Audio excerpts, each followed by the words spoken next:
Well, Mugabe isn't a good guy. Without him, black Zimbabweans like me would not have had rights. Everybody must be accorded his full political right. The man was like articulate. He was suave.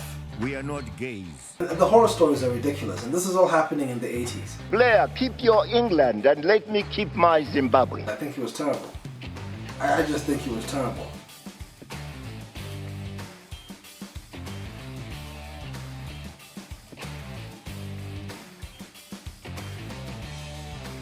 Gukurahundi Wendlovu, founder and editor of the Melon Notice. The word melon in the title has nothing to do with the size of my forehead, it's simply my initials. Now, being a Zimbabwean who didn't grow up there for most of his life, and who's also chronically online, as they say in this generation of mine, I've often I've had to deal with a lot of Mugabe worship, right? And it's weird because there's a lot of Mugabe worship that you'll experience outside of Zimbabwe. Then you'll get back to Zimbabwe and there'll be a lot of people who actually do like him, but then there'll also be a lot of disdain. You know, so it's this very complex thing where if you're in the diaspora as a Zimbabwean, you will introduce yourself as a Zimbabwean to whoever, and they'll look at you and be like, aha, Mugabe, as if it's the first thing that pops into people's minds. So I sort of wanted to get into the crux of this man, what I think about him, what the world thinks about him, how the world perceives him, and what really is his legacy. This is the trial of Robert Gabriel Mugabe.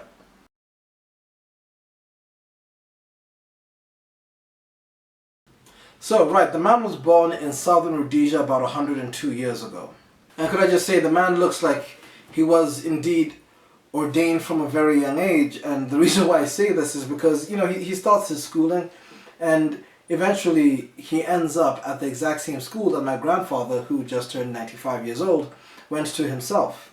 Now the reason why I'm saying it seems like Mugabe was ordained for, let's not call it greatness, let's say leadership perhaps, from a young age, is because my grandfather, who's Roman Catholic, we're a Catholic family, he was the one who converted. And he was at a Catholic school, the same one Mugabe went to. Mugabe was also a very staunch practicing Roman Catholic. And my grandfather said that when he was at school, they used to bring the exercise books of the kid called Robert Gabriel Mugabe for them to look over and analyze themselves to see the benchmark of what a perfect student was. My grandfather, in school 90-something years ago, or 80-something years ago, would be given books by a specific man who would later go on to be the person who I'm making this video about, and saying, look at how perfect his handwriting is, look at how academically inclined he is. And academic inclination of Robert Mugabe is something we're going to get into, because it is basically how he was able to do everything that he did. So I'm going to try and make this as quick as I can. After his education at the Catholic Mission, the same one where my grandfather was, he goes to Fort Hare University, he trains to be a teacher, he comes back to Zimbabwe and he joins the National Democratic Party, run by Joshua Nkomo, and he basically works as his underling. And also, please remember the name Joshua Nkomo, it is very, very important to this story. So then, anyway, the National Democratic Party eventually gets banned and they come up with a new party, it's called ZAPU. And ZAPU stands for the Zimbabwe Africa People's Union, and Mugabe essentially serves as the leader, Joshua Nkomo's undersecretary. He's Joshua Nkomo's subordinate as he was before. This dynamic is very, very important. And that dynamic of Nkomo being superior in the organization to Robert Mugabe is very important because eventually they are going to become great rivals. And it starts almost immediately, although maybe perhaps some will call them allies in the grand picture of the struggle. But eventually Mugabe decides to separate with Joshua Nkomo and form ZANU. ZANU standing for Zimbabwe African National Union. And they're more militant and more aligned with China. ZAPU's more on the sides of Russia, but they're both black parties trying to establish equal rights for black Zimbabweans in Rhodesia. And obviously if you've heard ZANU before, it's because they are still in power till this day. But eventually, and this is where he earns his stripes and most of his respect, in 1964, Mugabe gets arrested. Sad tidings. And he's arrested from 1964 to 1974. At great personal expense, he has a son, a young son, with his wife, the beautiful Ghanaian lady Sally, who the son passes away and Mugabe just wants to go and attend the funeral, but he's not allowed to. And these are bad things that, are occurring. And eventually the man is freed. And from 1975 to 1979, he takes part in, or rather, is a key figure in the war against the Rhodesians in order to establish Zimbabweans' rights and freedoms. And this is again where he becomes a legend as the not actual leader. He's not holding a gun for Zanla, the military wing of ZANU, but what he instead is doing is sort of being like the chief orchestrator, and he's having all of these arrangements and agreements with China and basically being the face of a struggle that eventually culminates in the Lancaster Agreements of 1979 and eventually with Zimbabwean independence in 1980. In 1980 he becomes the Prime Minister of Zimbabwe, and that is when we start to break down the man's legacy. Now, before I start getting into this, I just want to apologize because normally my videos are like 40 minutes long and I'm doing everything I can to not let that be the case anymore, so I had to just rush past an introduction which would normally have been, quite frankly, its own video. And rather than going chronologically in a sort of boring order, I thought I'd just actually stick to the basics. Why do people like him and why do people not like him? So let's begin with, why do people like Robert Gabriel Mugabe? Quite frankly, the guy was just like a Pan-Africanist face, wasn't he? It's like all the memes, like the "we are not gays" meme in the United Nations, when you have like the most powerful people in the world seated waiting to hear the address and the perspective of the Zimbabwean people. Zimbabwe's President Robert Mugabe is 91 years old, but his age hasn't stopped him from going on the offensive against the West. No surprises there. His speech to the UN General Assembly harped on some familiar themes. We equally reject attempts to prescribe new rights that are contrary to our values, norms, traditions, and beliefs. We are not gays. Robert Gabriel Mugabe stands up there, our president, and he's meant to say something, maybe that will, get the sanctions removed or help us, get a bit of foreign direct investment going on over there. And instead he just makes a declaration that Zimbabweans are not homosexuals. We are not gays. Another funny meme, walking meme of Mugabe is, and the weird thing is I can't find it, but I remember my mom always speaks about it as like a legendary Robert moment. And it's when I think he's being interviewed by the CNN, I think specifically Christina Amanpour. And Christina Amanpour sort of says, "Are you ready to say goodbye to the people of Zimbabwe?" And he goes and he's looking at her, he turns to the camera and goes, "Bye, people of Zimbabwe." And then looks back at Christina Amanpour and says, "Where are they going?" And that's sort of like you don't really get that level of wit from African leaders. Like as far as wit is concerned, he was the best. He was a very funny guy. He was very charismatic. And I think in the way he treated the foreign world, it sort of felt like, a lot of us Africans in unison sort of getting one on the white man, I think that's actually the reason why the man is so revered. I'll give you another reason. The Prime Minister of the UK from 1997 to 2007 was a man by the name of Tony Blair. And I don't know if it's the same in Europe and America, blah, blah, blah, but in Africa we have toilets called Blair toilets. And Mugabe said, like, when Tony Blair was making his demands, and they were actually very threatening demands. For example, there are rumors that Tony Blair tried to get Thabo Mbeki to invade Zimbabwe, stuff like that, And it was a contentious time because at this time, we'll get into it, but Mugabe was doing the farm raids. Regardless, Mugabe said, in response to Blair's threats or Blair's demands or his quotes, he said, "The only Blair I know is a toilet." He said that directly to a Prime Minister of Great Britain. "The only Blair I know is a toilet." Those guys had sanctions on us, I think, at the time. The times were tough, like we were kind of on the downside of advantage, but he was just like, "So I'm gonna compare you to the pooper, bro. I don't care how powerful you are. I don't care if you're Her Majesty's First Minister." Psst.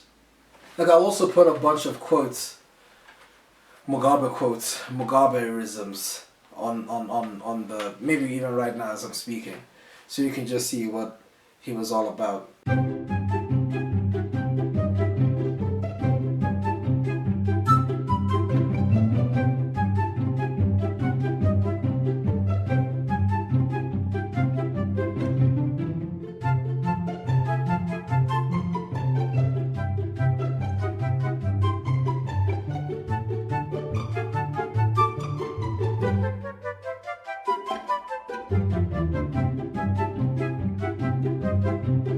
this is sort of like, I guess, an order of importance, because I know I put that first, but I really think that is the main reason why all the people who are Mugabe stands are Mugabe stands. The people who love him is for that reason, you know?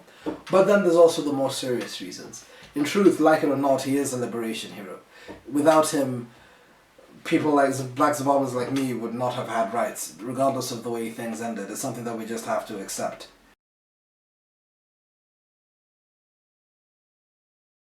Like, you know, people, I don't know the extent to, I don't know if he was tortured or not while in prison. I assume he would have been. And 10 years of your life is a very, very long time to give to a cause for, you know, people who, like me, are on the receiving end of, you know, his virtue in that respect.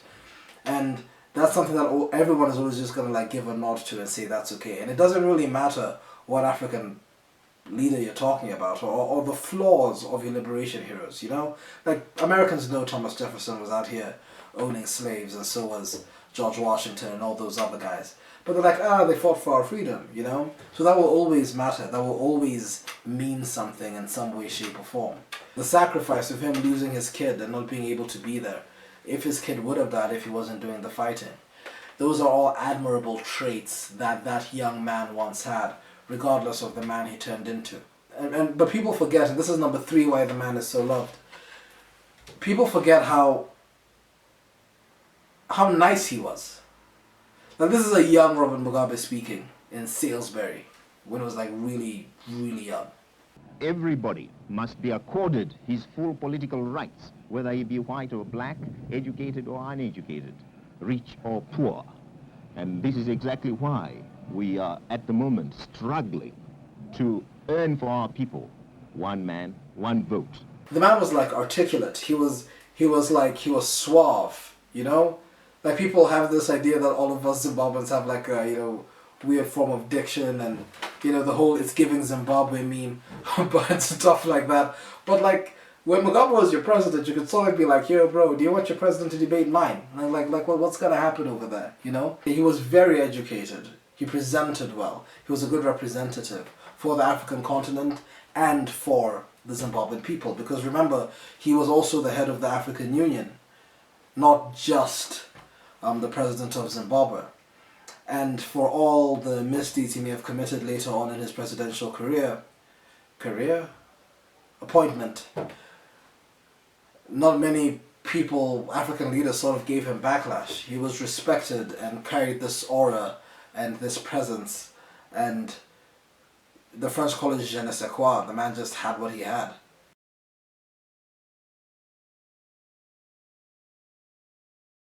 I know Zimbabwe's had its issues economically. They say at one time we were the second poorest country in the world, blah, blah, blah, blah, blah, blah. We have the highest rates of inflation, yes, I know. But you know, we've always had like the highest literacy rates in Africa. Right now our literacy rate is 89.7. So even when we were poorer than everyone, with the exception of Somalia, and maybe some other few countries in Africa, we still could read and write better than any other country. And that's very, very impressive. There's a lot of investment was made to ensure that Zimbabweans talk smart, speak smart, ironic, and can, you know, carry themselves. I guess like he saw himself, you know, and that's another fantastic thing that the man did, you know, giving us the not just like, you know, winning a war with weapons and then like laying them all down and letting us just exist, but he gave us the weapon of intelligence, of wisdom, wanting us to have the knowledge necessary to be competitive on the world stage. Even though the economy didn't really let us do that. But anyway, that's for later. Another thing I've seen is how much people love what Mugabe did with land. This is by far what he's most notoriously known for. And I mean not just him taking a lot of land away from white people and giving it to black people, but I mean also the 51% indigenous rule, that all companies, all businesses should have a majority indigenous stake, i.e. a Zimbabwean must own 51% of all businesses. Now obviously it makes sense why Africans love this, especially when you see like, you know, how China and very many other countries across the entire planet have a tendency to come to Africa, take our resources, have majority ownership and just leave us bare. On paper, it does seem like something very liberating. And if you look at countries like Namibia and South Africa, which are just Zimbabwe's neighbors, white people still own and control a majority of the economy. The people will obviously say, hey, but come on, Lizwa, South Africa's obviously doing way better than Zimbabwe, which is true. I'm not going to deny that. But the thing is, if 8% of your population control 80% of your economy and still own most of the land, as a black person in South Africa, you're a black person renting a room in a mansion. Whereas black Zimbabweans who own everything in a terrible economy are people who have the actual title deed and land deed on a very tiny house. And it's, do you want to be a guest in a mansion or the owner of your own tiny little shop? Zimbabweans are owners of their tiny little shops. We don't have a big economy, but we can say the country belongs to us as black Zimbabweans, whereas in South Africa, black South Africans can't necessarily say that. And I guess that's why a lot of Africans love the man so much, because they come from countries that are continuously getting their resources stripped away from them, whereas we're a country that have like the gold mafia, where we can't actually sell the resources that we have because we've been sanctioned by absolutely everyone. But we can say that the resources are ours.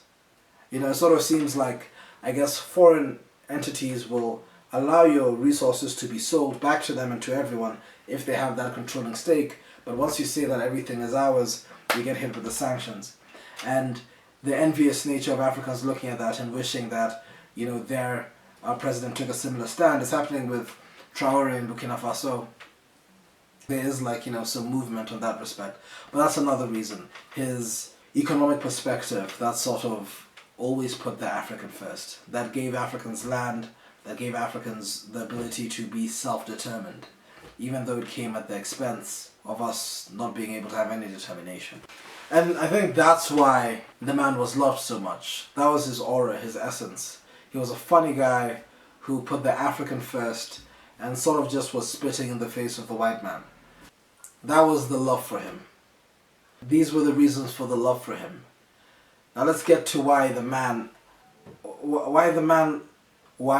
people hate Mugabe. Now, it starts off early. It starts in the early 1980s. This starts immediately after he gets power, right? His human rights abuses. His human rights abuses are a fundamental problem with the guy. Because it's very difficult for you to praise a man for giving you freedom if the same people who gave freedom to, he found a way to always abuse. And it starts right after he gets into power with what is called Gukurahundi.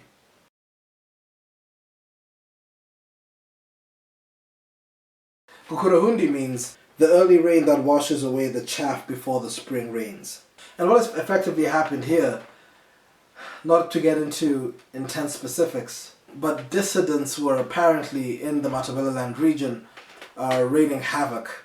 And apparently these dissidents were attributed to the movement of ZAPU run by the man I told you to remember the name of earlier, Joshua Nkomo. In order to quash these dissidents who are apparently raiding white people's farms, ironic, we'll talk about why him trying to defend white farms is ironic later, but effectively the dissidents need to be put down. And in order to put down these not even 1,000 dissidents, it seems, history has told us, he hires the North Korean military to train the 5th Brigade of the Zimbabwean military to rain havoc on the Matabeleland region of Zimbabwe. And the horror stories are ridiculous, and this is all happening in the 80s. For example, in Tangahukewe in February 1983, Mugabe's goons rounded up and severely beat all villagers. They then selected 12 men for execution, but after killing 11 of them, one managed to escape. The soldiers then killed his younger brother instead. 1 year later, at Donkwi, the Gukurahundi rounded up 200 men, women and children, dragged them to the local school, and proceeded to beat them for 4 hours straight. As a group of prisoners were ordered to dig 2 graves, other men were forced to fight each other as a spectacle for the soldiers' entertainment. Next, Mugabe's thugs killed 6 men chosen at random and forced the survivors to sing and dance on their graves. With pregnant women having their babies cut out of their stomachs, you have people being sent into huts with their children, including some relatives of mine, and those huts being burnt to the ground. And one of the worst ones I've heard you have babies being murdered and somewhere in southern Matabeleland, quote, a 4-month-old infant was axed 3 times and the mother forced to eat the flesh of a dead child. So effectively, when all is said and done, you have, they say 10 to 20,000 people, but the most commonly cited figure is 20,000 dead Zimbabwean citizens based off of the actions of this 5th Brigade. Now, the reason why this is nuanced is because effectively you had ZANU and you had ZAPU. You had the ZAPU party Mugabe used to belong to, that's being run by Joshua Nkomo, and you had ZANU. The end of Gukurahundi came about by an agreement in which Joshua Nkomo decided to dissolve effectively his party and create a party with Robert Mugabe. And in that way, because Joshua Nkomo's ZAPU sort of represented the Ndebele faction of Zimbabwe and Matabeleland, Mugabe's rented the Mashonaland faction in Mashonaland. When all of this was said and done, Mugabe got what he actually wanted. No one really worth their salt believes he was really trying to stop dissidents. He wanted a single party state. And he got it when ZANU and ZAPU became collectively ZANU-PF, which still rules Zimbabwe till this day. It was a gun to the head of Joshua Nkomo, effectively saying, I'm killing your people, I'm killing your base, there's one way this ends. And that's how it ended. Funnily enough, the name Gukurahundi does mean, as I said, the early rain that washes away the chaff before the spring rains. And I guess ZAPU and all opposition, in the eyes of a man who wants a one-party state, are chaff. And the early rain came and washed away all the chaff. The problem with Mugabe is the hypocrisy, isn't it? It's the fact that this is why this is another reason why people hate him. Because before independence, I want to praise the guy for ending our colonial situation that was going on and giving us freedom. But no black person would have been able to vote because of the Rhodesian Front, which was the party Ian Smith had during the Rhodesian times. So we effectively love Mugabe because he gave us choice. But where does that choice go then, if you make it a one-party state? How are you different from the white guy, besides the fact that you're black? How are you different from that oppressive regime that narrowed the options for people of color when you come into power as well and proceed to narrow the options through murder?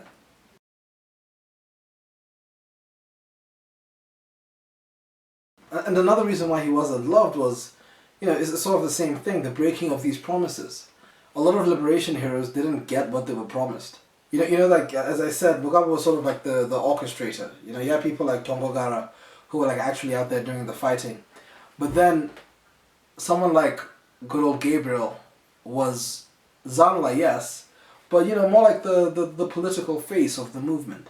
But the political faces of the movement, whether it's there, whether it's in Kenya with someone like Jomo Kenyatta, the political faces of the movement, not the people who held the spear, but the people who were having the negotiations behind the scene with communist allies and with the British diplomats and all that stuff. They're the ones who get the power. The people who are actually doing the fighting, actually getting shot, actually raiding suburbs and all that stuff. Those guys normally get nothing. And that's what happened. A lot of people view Mugabe as a traitor to the actual warrior class of Zimbabwe that actually did the fighting, because he was the administrator who lined his pockets and got very, very successful in his politics while forgetting about the soldier. And this sort of brings a problem, because in the late 90s this becomes evident. The fact that white people still have their land, much like South Africa. The fact that certain Zimbabweans and elite blacks have their land, such as Mugabe. But a lot of the war veterans were like, where is our land, where's our compensation? And in order for Mugabe to sort of compensate these men, because he needed their nod to stay in power, two things had to happen. One, the vast printing of money, and the seizing of land. We will get to the first one later, the printing of money. Let's talk about the land.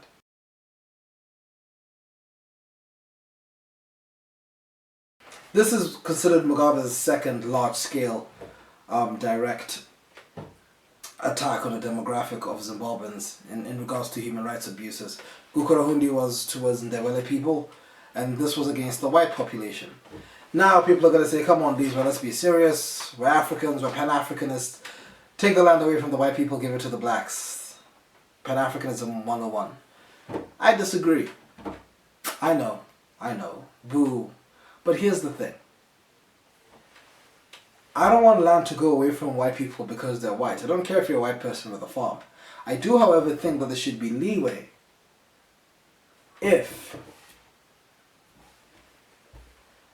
you got the farm through oppression. Colonialism isn't like America that's been here for like 300 years. It lasted like 100, 120 years in total. So for example, if your family got a farm by evicting a community of 200 black people, and now that 500-acre plot of land is yours, I believe that there needs to be a conversation about you giving it back, because quite frankly you shouldn't have it in the first place. Because you got it through an act of violence, you need to return it to a native population. I think that's perfectly fine. I don't think it should be done through violence. I don't think it should be done through hitting. I think the agreements at the Lancaster House talks should have been honoured, but that's another story. My problem is with Mugabe in this instance, and why people are rightfully angry, and why I rightfully side with some of the white Zimbabweans on this, is because there was a study that determined 50% of the farms had exchanged ownership since independence. I.e., black people come into power, Mugabe and his boys. After that, there were white people who bought farms from other white people. They didn't get those farms through murder and pillage like, we imagine happened before.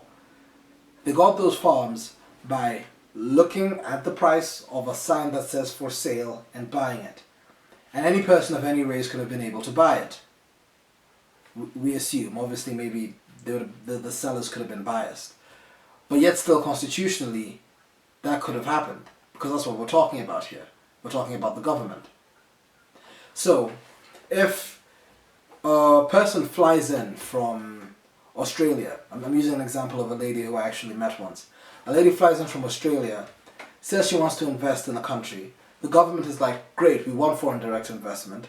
And this is the stance of Mugabe's, whatever at the time. And then she buys a parcel of land as a white person who has had nothing to do with Rhodesian history or hasn't hurt anyone. Right? She just buys the land.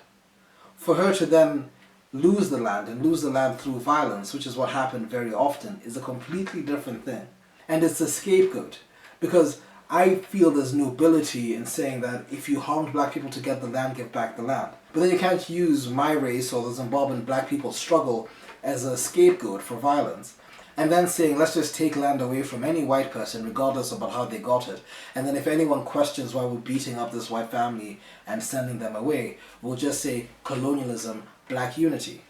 And it also brings about a question of incompetence. Because for that sale to have happened, land rates had to have been established. For that sale to have happened, land taxes would have had to be paid. For that sale to be established, the government would have had to approve it. So essentially, of the 4,500 farms that were confiscated, a lot of them were confiscated after white Zimbabweans bought land in Zimbabwe, not Rhodesia, run by a black government, had paid taxes into that system from the sale of the land, had the land approved, had the title deed transferred, probably by a black clerk, and then it still got taken away from them on the basis of skin color. That's not fair. And using the black struggle as an excuse and scapegoat for that is just not fair.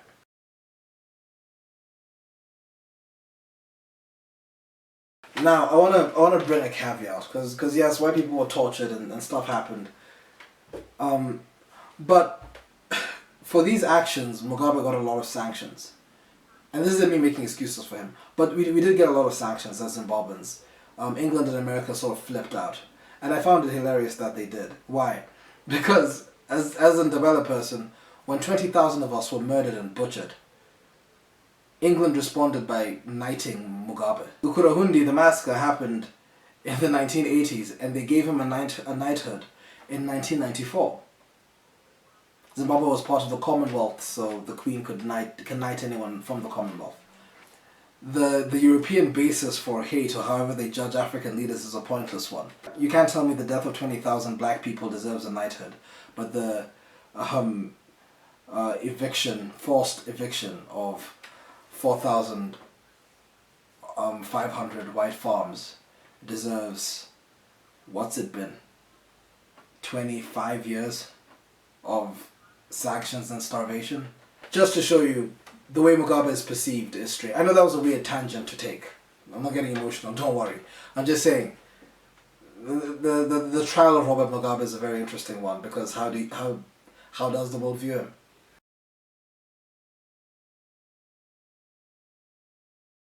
Anyway, here's the thing. How to put this lightly. People ask me if he's a good president, if he was a good president. I think he was terrible. I just think he was terrible.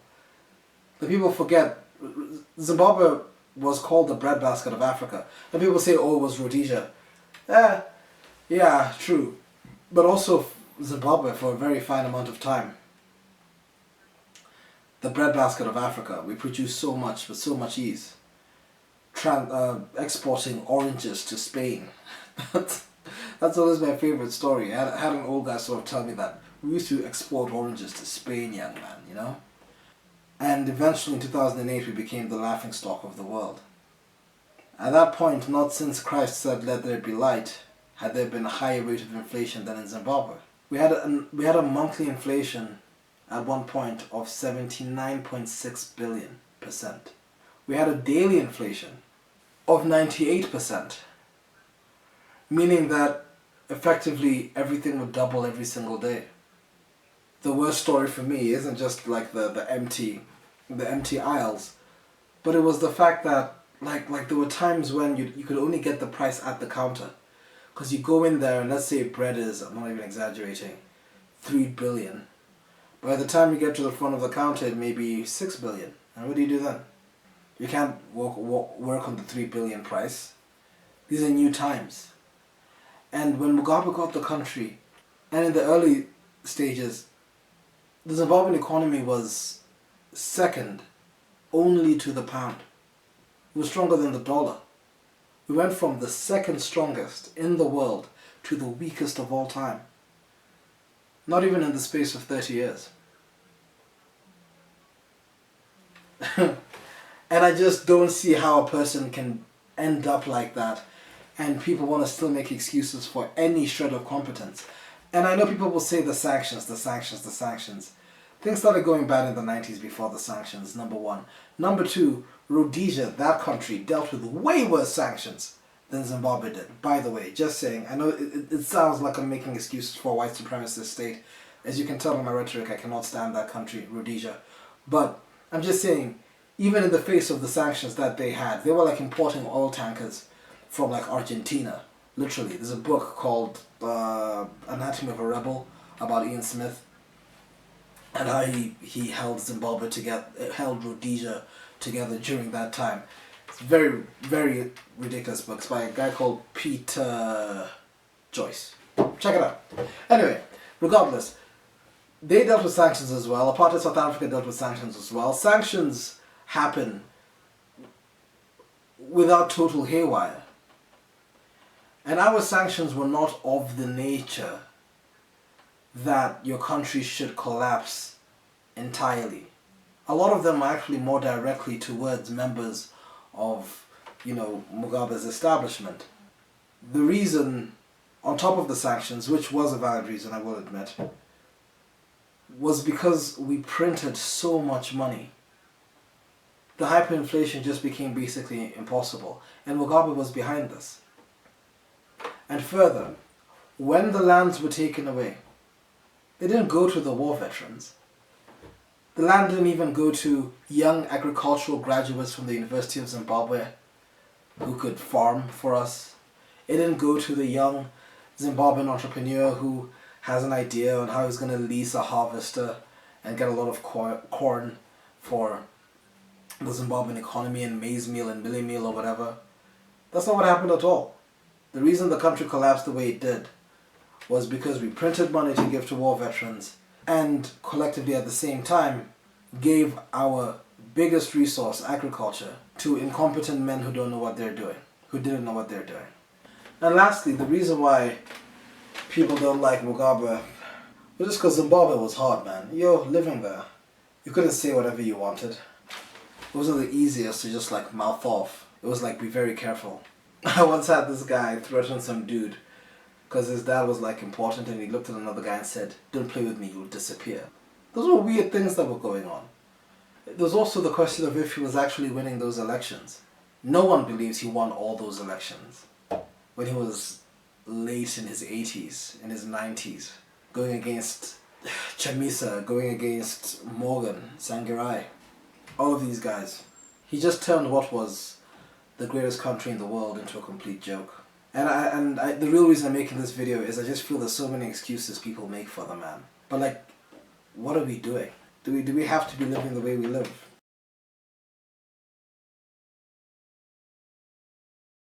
He just wasn't the best, but once upon a time he was. So my actual view on the trial of Robert Mugabe is that he was a brilliant guy who, up until he got power, was a force to be reckoned with in every respect. You can't say you love him for giving you the vote when, through rigged elections, he didn't care about your vote. You can't say, hey man, thanks for all the economic opportunity, if his policies dwindled said opportunities. You can't say thank you for freeing us from the torture of the white man and the plight of the white man when the human rights abuses experienced by certain minority groups, by some journalists, were rather equal to what the Rhodesia government was doing to black people anyway. So I think it's conflicted. But I think we as Africans should be the ones who determine his story in history. Because he was, whether I like it or not, whether you like it or not, an African giant. The problem is determining whether he was a giant who fought for good or evil. May Christ our Savior rest him.